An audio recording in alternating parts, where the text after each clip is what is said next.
Assalamu alaikum wa rahmatullahi ta'ala wa barakatuhu. Sunana Mahdi Ado Ibrahim kamar yadda kuka sani. Barkanmu da sake saduwa da ku a cikin wannan tasha ta mai albarka, sannan a wannan shiri namu mai albarka. Yau zan nuna muku wani boyayyen sirrika guda 5 a cikin YouTube. Saboda duba da yadda mutane suke amfani da YouTube kusan yau da gobe, kullum ma mutane suna amfani da YouTube, kuma bidiyon mu da muke yi ma akan YouTube ne.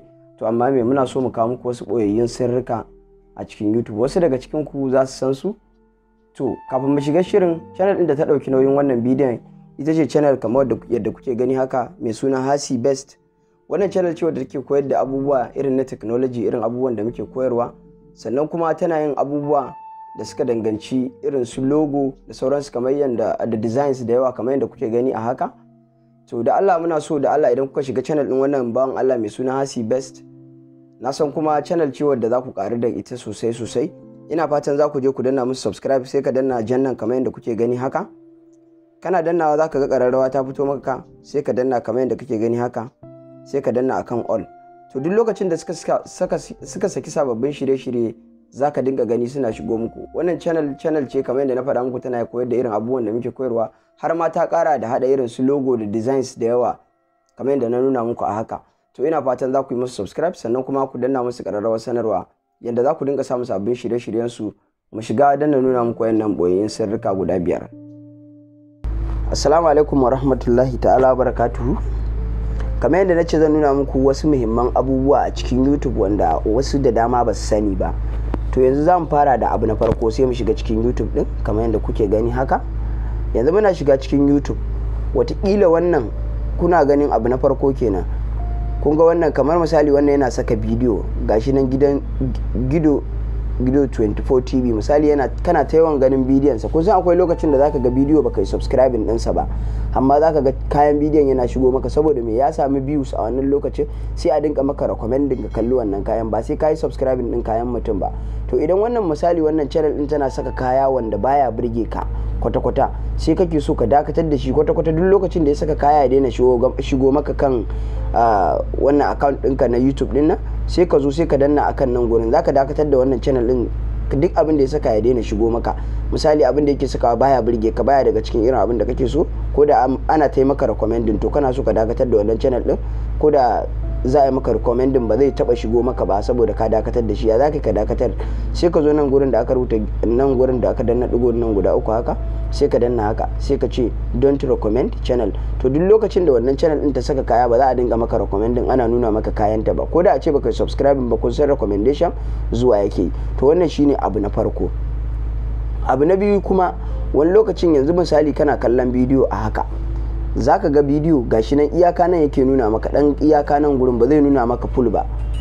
Kana so kuma wannan bidiyon ya zama na kan cewa ya dinka nuna maka full screen, ma'ana screen ɗinka gaba ɗaya ya cika da wannan bidiyon.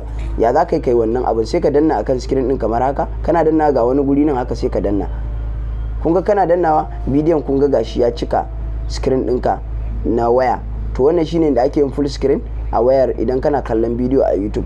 Idan kuma kana so ka koma asalin yanda bidiyon yake, sai ka danna haka, kana danna haka sai ka ƙara zuwa nan gurin, sai ka danna. Kun ga gashi ya dawo ya dawo normal, wannan ba full screen ba. To yanzu mai saura abu na uku. Abu na uku kuma shine, wani lokacin zaka ga mutum ya saka bidiyo wanda yake zagin al'adarka ko addininka, ko kuma wani abu mai hatsari ya saka bidiyo a ciki, sai kake so ka kai karar wannan bidiyon zuwa gurin Google kan cewa wannan bidiyon yana sabawa da al'ada ko addininka ko wani abu, ko kuma ana yin batanci ga wani abu na al'adarka ko wani abu, ko kuma wani bidiyon da ya saka ba bidiyo bane mai ma'ana, bidiyo ne wanda zai iya kaiwa ga hatsari ko ya kawo rigima ko wani abu. Sai ka zo nan gurin, misali wannan Brothers TV din ya sa bidiyo misali wanda bai burge ni ba, yana ta sa bidiyo misali wanda suka saba wasu abubuwa. So sai kake so ka yi reporting Google kan cewa gashi wannan bidiyon da wannan ya saka gaskiya abu ne wanda ba mai kyau ba, ko kuma idan ya saka bidiyo, yana saka bidiyo wanda idan ya ce gashi abin da ya faru a rubutun ya rubuta, amma idan ka shiga ciki sai ka ga kan cewa ba abin da ya rubuta a ciki ba abu bane mai kyau, ba abin da ya faɗa, abin da ya rubuta ba shi bane a cikin bidiyon, wannan shi ake cewa misleading. zaka iya yi wa reporting ka gaya wa YouTube kan cewa wannan ya saka bidiyo wanda kuma abin da ya faɗa, abin da ya rubuta ba shi ne a cikin bidiyon ba. sai ka zo nan digon nan guda uku kamar yadda kuke gani haka, kana zuwa kan digon nan guda uku sai ka zo sai ka danna akan report nan gurin, kana danna akan report. kun gani aka ce report or title, report image or title, ma'ana yayi rubutu akan hoto, zaka iya reporting ko kuma title rubutun wannan bidiyo. misali sexual content, ma'ana bidiyon sa ya danganci rubutun da yayi ko kuma hoton da ya saka ya danganci abin da ya saba abubuwan da ya danganci irin abubuwan tsaraici, sexual content kenan, hotuna da marasa kyau dai wanda misali za a ce yara ba za su iya gani ba, ko kuma koda babban ne ma kai ma baka so, tunda misali idan ka duba ya danganta da irin tarbiyyar da kake da shi. wani baya son irin hotuna da suka saba, irin hotuna na batsa da sauransu. idan mutum a channel ɗinsa ya sa hoton batsa ko wani abu, zaka iya zuwa nan gurin ka danna akan ya saka wannan sexual content din, sai ka danna akan nan gurin sai ka danna report, ma'ana zaka kai kararsa gurin YouTube kan cewa wannan ya saka abu mara kyau. sai wannan kuma violent or repulsive content, ma'ana ya saka bidiyo wanda ya danganci hayaniya, hatsaniya ko fada ko rigima tsakanin wasu da wasu haka dai. wannan bidiyon ko kuma ya sa bidiyon da zai iya jawo hayaniya ko rigima tsakanin wasu mutanen, sai ka zo sai ka danna akan nan gurin sai ka danna report. ga wannan kuma hate or abusive content, ma'ana bidiyo wanda ya danganci batanci ko zagi ga wani ko kuma wani addini ko kabila ko wani mutane dai. to idan bidiyon ya danganci wannan abin, zaka zo ka danna akan hate, ma'ana ko ya yi zagi ko kuma tsana ko wani abu dai tsakanin al'umma, ko ya yi batanci kamar a addinin wasu ko da sauransu. wannan kuma harmful or dangerous act, ma'ana ya saka bidiyo wanda zai iya cutar da mutane, ma'ana dangerous, abu mai cutarwa haka. to sai kuma nan akwai spam or misleading, shine nan gurin spam or misleading. abin da yake nufi mutum ya saka bidiyo, idan ya saka bidiyo sai ya rubuta maka misali wannan bidiyon zaka samu kuɗi da shi misali, sai kuma da ka shiga sai kaga kan cewa ba wai abin da ya rubuta ba shi ya koyar a ciki ba, to zaka iya zuwa nan gurin ka danna akan hakan nan da ka gani, ka kai wa Google kan cewa ya yi misleading ɗinku, ma'ana ya faɗa muku abin da ba shi yake yi ba, ya rubuta muku abin da ba shi ne a cikin bidiyon ba, sai ka danna report. duk wanda ka gani a haka misali yanzu ya saka abin da ba shi ne wannan ba, sai ka zo sai ka danna akan nan haka misali report. to idan ka danna akan nan gurin, idan mutane da yawa suka yi masa wannan abin da yawa, zaka kan cewa an kai kararsa, to sai YouTube su ce masa ya sauke wannan bidiyon. wannan shine abu na uku. abu na hudu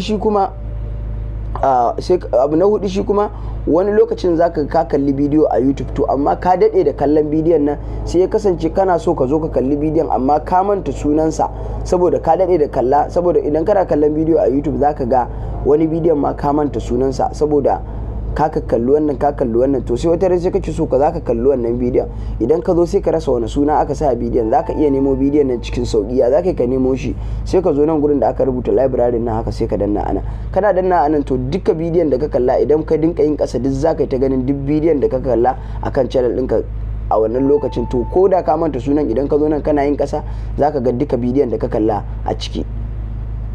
to ba sai ka je kana ta rubuce ba, in ka kasa nemowa kawai da ka yi kasa haka zaka dinka neman bidiyon da ka kalla. duk bidiyon da ku gani anan na kalle shi. to wannan shine abu na hudu. sai abu na biyar shine kamar yadda kuka sani na nuna muku history nan gurin kenan. wani yana so zai karbi YouTube ɗinka, sai ya dinka kallon ma wani irin bidiyo da wani bidiyo ka kalla, kaga shine sai kaga ya zo ya shiga cikin history din nan. idan ya shiga cikin history din nan sai ya dinka duba maka wani bidiyo da wani bidiyo ka kalla, saboda wani lokacin akwai sirri, ba kowane bidiyo kake so idan ka kalla wani ya kallon maka abin da kai ba, ko kuma kana kallon wani bidiyo wanda baka so wani ya kalla. kun san kowa dai da irin kalar sirrin sa. to idan ka duba yau na kalli bidiyo yau kenan, kun ga bidiyon yau na kalli wannan, sai dai kasance bidiyon da na kalla bana so su san na kalla, sai ka zo sai ka danna akan nan gurin haka. idan ka danna akan nan sai ka ce remove from watch list. to ko mutum ya karbi wayarka ya shigo nan ba zai ga bidiyon da ka kalla ba, za ka dinga goge su ɗaya bayan ɗaya. kun ga haka, sai ka ce remove from watch list. kun ga haka, to wannan shine abu na biyar. kun ga zaka cire duk wanda ya shigo ba zai ga wannan history din naka ba. to jama'a da fatan kun ji daɗin abin da na koyar, guraren da na yi kuskure kuma ku gafarce ni. idan wannan shine bidiyon ka na farko akan channel ita, da Allah ka danna mun subscribe sannan ka danna mun ƙararrawar sanarwa inda za ka dinga samun sababbin shirye-shirye na da zarar na saki.